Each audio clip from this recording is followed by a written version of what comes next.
মরুভূমির ধূলিগর্ভে হারিয়ে যাওয়া এক অভূতপূর্ব নগরীর নাম ইরাম, যাকে বলা হয় মরুর আটলান্টিস। কথিত আছে সাদ্দাত বিন আদ নামের এক ব্যক্তি ছিল এই শহরের রাজা। তার নির্দেশেই নির্মিত হয় ভূস্বর্গ। সবচেয়ে অবাক করা ব্যাপার, কেবল উপকথার পাতাতেই নয়, মহাগ্রন্থ আল কুরআনেও উল্লেখ রয়েছে এ নগরীর। আপনি কি লক্ষ্য করেননি যে আপনার রব আদ জাতির সঙ্গে কি করেছেন? ইরাম জাতির সঙ্গে, যাদের দেহাকৃতি স্তম্ভের মতো শক্ত লম্বা ছিল। কোনো দেশে তাদের সদৃশ সৃষ্টি নেই। সূরা ফাজর আয়াত 6 থেকে 8।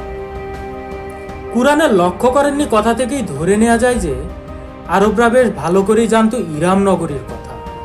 সেটা উপকথাতেই হোক আর ধ্বংসস্তূপ দেখেই হোক, আমরা খুঁজে বের করতে চেষ্টা করব এ নগরী নিয়ে উপকথার ফাঁকে ফাঁকে হোক আর অন্যত্রই হোক কি কি বলা রয়েছে, আর কি কাহিনী বা জড়িত রয়েছে এর সাথে। রহস্যময় ইরাম নগরীর যত গল্প রয়েছে তা নিয়ে রিসালাতের আজকের ভিডিও। আশা করি সবাই শেষ অবধি দেখবেন। কথিত আছে হযরত নূহ আলাইহিস সালামের পুত্র শামের ছেলেই আদ। তার পুত্র সাদ্দাত আদ জাতির প্রতাপশালী রাজা ছিল, যার স্বপ্ন ছিল দুনিয়াতে জান্নাত নির্মাণ করা। ইসলামী বর্ণনা অনুযায়ী এ জাতির প্রতি পাঠানো হয় আরবীয় নবী হুদ আলাইহিস সালামকে। কুরআনে তার নামে আলাদা সূরাই রয়েছে। বাইবেল বিশারদগণ আবার তাকে বাইবেলের ইবার বা আবির বলে মনে করেন, যিনি কিনা ইসমাইল আলাইহিস সালাম ও ইসাক আলাইহিস সালামের পূর্বপুরুষ ছিলেন। মজার ব্যাপার হলো এই ইবারের সাথে মিল পাওয়া যায় ইরামের অপর নামে, সেটি হলো উবার। কুরআন বলছে আদ জাতির ইরাম নগরীর অবস্থান ছিল আল আকাফে, যার মানে দাঁড়ায় ধূলিময় সমভূমি কিংবা প্রচুর বাতাস বয়ে যাওয়া পাহাড়ের কোলের মরু অঞ্চল।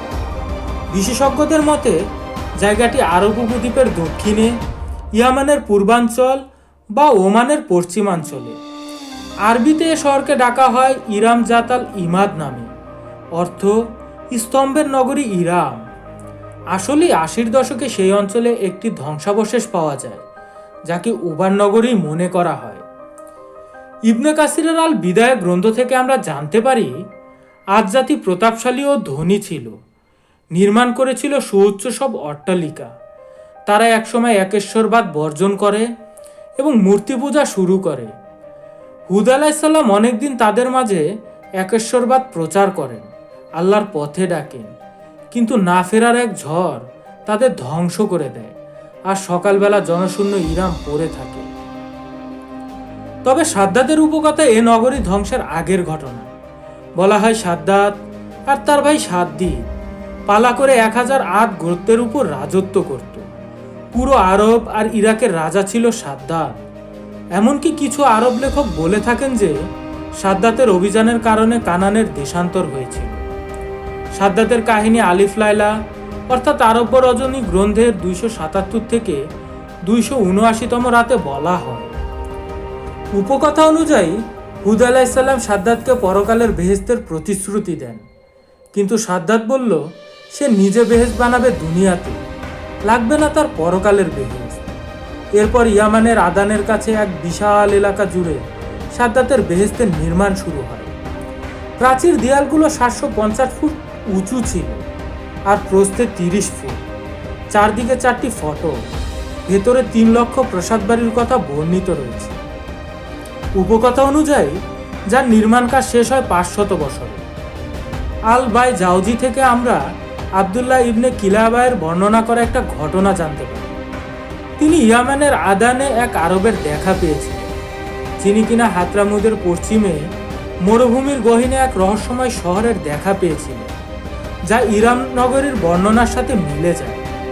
অন্য বর্ণনায় আবদুল্লাহ নিজেই সে শহরে যায়, সেখান থেকে জহরত নিয়ে আসে। এ অভিযানের কথা তখনকার খলিফা মুয়াবিয়ার কানে পৌঁছায়। নিজের অভিযানের সত্যতা প্রমাণের জন্য তিনি খলিফাকে ইরামের কিছু মুক্ত দেখান, যেগুলো এখন হলুদ হয়ে গেছে, হারিয়েছে তার সৌন্দর্য। খলিফা তখন সাহাবী কাব রাদিয়াল্লাহু তাআলা আনহুকে জিজ্ঞেস করেন এ শহরের কথা। তিনি তখন উপকথার কাহিনীগুলো বর্ণনা করেন। তবে কুরআন বা মহানবী হযরত মুহাম্মদ সাল্লাল্লাহু আলাইহি ওয়াসাল্লামের কোনো কথায় সাদ্দাতের বেহেশতের কোনো কাহিনী পাওয়া যায় না, তাই এর নিশ্চয়তাও দেয়া যায় না। সাদিদ বা সিদাত মারা যাওয়ার পর সাদ্দাত বেহেশতের বর্ণনা পড়ে নানা বইতে। কাহিনীর সেই সংস্করণে হুদ আলাইসাল্লামও তাকে বলেন বেহেশতের কথা, এবং সেই থেকে তার ইচ্ছে হয় বেহেশত বানাবার। তাহের সূরাটির কাসাসুল আম্বিয়া গ্রন্থেও এই উপকথার কাহিনী উল্লেখ করা হয়েছে। প্রিয় রিসালাতের ভাই ও বোনেরা, সংক্ষেপে পুরো কাহিনী বর্ণনা করছি। রাজা আদের মৃত্যুর পর তার বড় ছেলে সাদিদ রাজা হয়। 700 বছর পর্যন্ত চলে তার রাজত্ব। খুবই কড়া এবং ন্যায় ছিল তার শাসন। একবার এক লোক জমি কিনল প্রতিবেশীর কাছ থেকে। পরে কৃষিকাজ করতে গিয়ে গুপ্তধন আবিষ্কার করলো মাটির নিচে।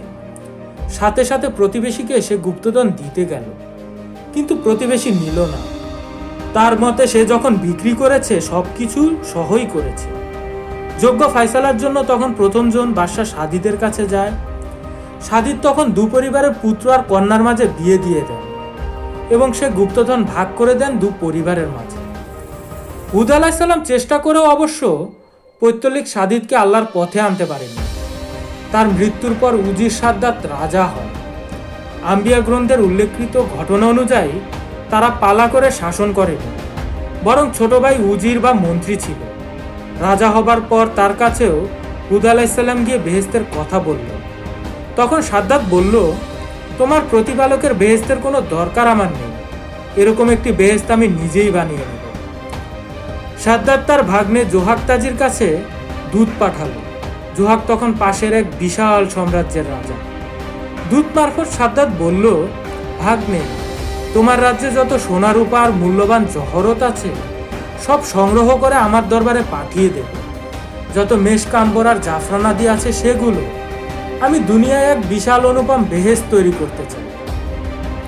আশেপাশের অনুগত রাজাদেরও সাদ্দাত একই নির্দেশ দিল, আর নিজের সকল প্রজার ক্ষেত্রেও একই নির্দেশ ছিল। কারো কাছে কোনো জহরত পাওয়া গেলে তার ভাগ্যে আছে কঠিন শাস্তি। তল্লাশিও চলত নিয়মিত।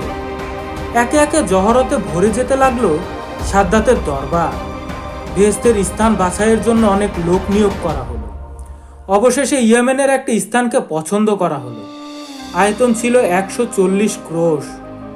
দেশ বিদেশ থেকে আসা 3000 সুদক্ষ কারিগর কাজ শুরু করলো।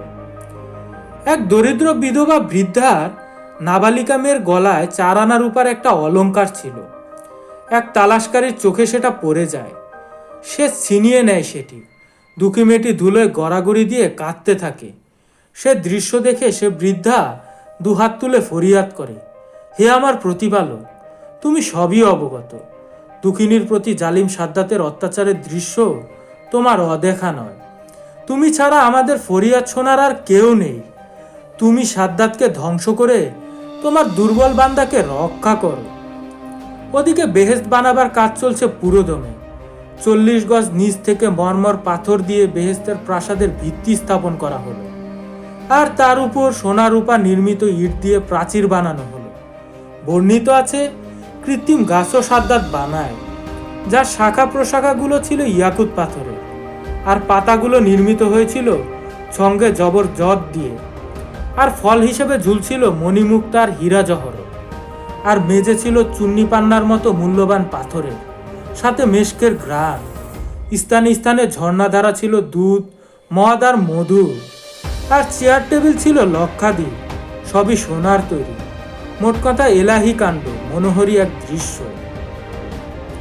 নির্মাণ কাজ শেষ হলে সে বেহেশতের ফটক দিয়ে ঢুকবার জন্য হাজার হাজার সৈন্য নিয়ে অগ্রসর হল।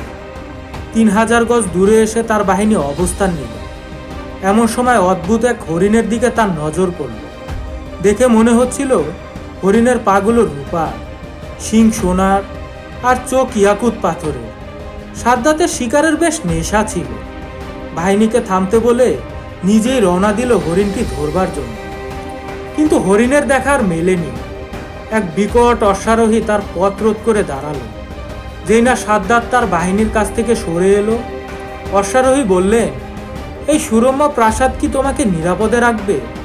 সাদ্দাত জিজ্ঞেস করলো, তুমি কে? অশ্বারোহী জবাব দিল, আমি মালাকুল মউত, মৃত্যুর ফেরেশতা। সাদ্দাত বলল, এখানে কি চাও? মালাকুল মউত বলল, এখনো বোঝনি, আমি তোমার জান কবজ করতে এসেছি। সাদ্দাত নিষ্পলক চোখে তাকিয়ে রইল। তার স্বপ্ন পূরণ না করেই তাকে চলে যেতে হবে। আমাকে অন্তত একবার আমার পরম স্বাদের বেহেশত দেখতে দাও। আজরাইল আলাইহিস সালাম বললেন, আল্লাহর অনুমতি ছাড়া এক মুহূর্ত বাড়তি সময়ও তোমাকে আমি দিতে পারি না। আমার উপর নির্দেশ এখনই তোমার জান কবজ করার। সাদ্দাত তখন ঘোড়া থেকে নামতে চাইলেন। মালাকুল মউত তাকে জানালেন, ঘোড়াতে থাকা অবস্থাতেই তোমার জান কবজ করতে হবে আমার। সাদ্দাত এক পা মাটিতে রাখতে গেল, কিন্তু সেটি মাটি স্পর্শ করবার আগেই হযরত আজরাইল আলাইহিস সালাম সাদ্দাতের দেহপিঞ্জর থেকে আত্মা বের করে নিলেন। আর জিবরাইল আলাইহিস সালাম প্রকাণ্ড এক শব্দ করলেন, যাতে মারা গেল উপস্থিত সেনাবাহিনী। আর অসংখ্য ফেরেশতা এসে ধ্বংস করে দিয়ে গেল দুনিয়ার বেহেশত। পড়ে রইল ধ্বংসস্তূপ। কাসাসুল আম্বিয়া গ্রন্থে বলা হয়েছে, সাদ্দাতের বেহেশত কিয়ামতের আগে কখনোই আত্মপ্রকাশ করবে না, অর্থাৎ খুঁজে পাওয়া যাবে না। উপকথায়ও তাই বলা হয়। আরও বলা আছে, কাব রাদিয়াল্লাহু তাআলা আনহু নাকি বলেছিলেন, তিনি রাসূল সাল্লাল্লাহু আলাইহি ওয়াসাল্লাম থেকে শুনেছিলেন, আব্দুল্লাহ নামের এক ব্যক্তি সাদ্দাতের বেহেশতের কিছু নিদর্শন দেখতে পাবে কেবল। খলিফা মুয়াবিয়ার নিকট আসা সেই ব্যক্তির নাম ছিল আব্দুল্লাহ বিন কিলাবা। তবে প্রসঙ্গত উল্লেখ্য, রাসূল সাল্লাল্লাহু আলাইহি ওয়াসাল্লামের সহিহ কোনো হাদিস এ ব্যাপারে পাওয়া যায় না। এ বইয়ে বলা আরেকটা গল্প এমন, একবার আল্লাহ মৃত্যুর ফেরেশতা আজরাইল আলাইহিস সালামকে বললেন, আজরাইল, তুমি তো অনেক আত্মা কবজ করেছ। কারো প্রাণ নিতে গিয়ে কি তোমার মনে করুণার উদ্রেক হয়েছিল? কারো প্রতি দয়া দেখিয়েছ? আজরাইল আলাইহিস সালাম বললেন, জান কবজের সময় সকলের প্রতি করুণা হয়, কিন্তু আপনার আদেশই চূড়ান্ত। আল্লাহ বললেন, তবে কোনো আত্মা হরণের সময় তুমি সবচেয়ে বেশি করুণা অনুভব করেছিলে? তখন আজরাইল বললেন, একবার আদেশ হয়েছিল ধ্বংসপ্রাপ্ত নৌকার যাত্রীদের জান কবজে। নৌকা ডোবার পর সকলেই মারা গেল, কিন্তু নৌকার একটা তক্তা আপনার নির্দেশে একটি গর্ভবতী মহিলাকে বাঁচিয়েছিল। ফেরেশতারা তক্তার উপরে সে মহিলাটিকে একটি দ্বীপে পৌঁছে দিল স্রোতের সাহায্যে। সেখানে এক পুত্র সন্তানের জন্ম দিল সে। নবজাত সন্তানকে দেখে মহিলাটি সব দুঃখ ভুলে গেল। তখনই আমি নির্দেশ পেলাম, এ নারীর জান কবজ করতে হবে, আর নবজাত শিশুটিকে তার পাশেই রেখে যেতে হবে জীবিত। তখন আমি কেঁদেছিলাম, এই শিশুটির কি হবে? তার তো মৃত্যু ছাড়া আর কোনো গতি নেই, কোনো পশু তাকে খেয়ে ফেলবে। দ্বিতীয়বার আমার দয়ার উদ্রেক হয়েছিল সাদ্দাতের প্রতি। সাদ্দাত এত বছর চেষ্টা করে তার প্রাসাদ তৈরি করলো, অথচ সে তা এক নজর দেখা থেকে বঞ্চিত রয়ে গেল। আফসোস নিয়ে তাকে দুনিয়া থেকে বিদায় নিতে হয়েছে। আল্লাহ বললেন, আজরাইল, সে শিশুটিই ছিল সাদ্দাত। তার মায়ের মৃত্যুর পর আমি গ্রীষ্ম ও শীতের দ্বারা তাকে কষ্ট দেইনি। তার এক আঙ্গুল হতে দুধ আর এক আঙ্গুল হতে মধুর ঝর্ণা প্রবাহিত করেছিলাম। তার জীবন বাঁচিয়েছিলাম। এরপর তাকে বিশাল দেশের প্রতাপশালী সম্রাট করেছি। কিন্তু সে নিয়ামতের শুকরিয়া না করে নিজেকে ঈশ্বর দাবি করে, তাই আমার আযাব তাকে গ্রাস করে। এ গল্পেরও কোনো প্রমাণিত ভিত্তি উল্লেখ করা নেই।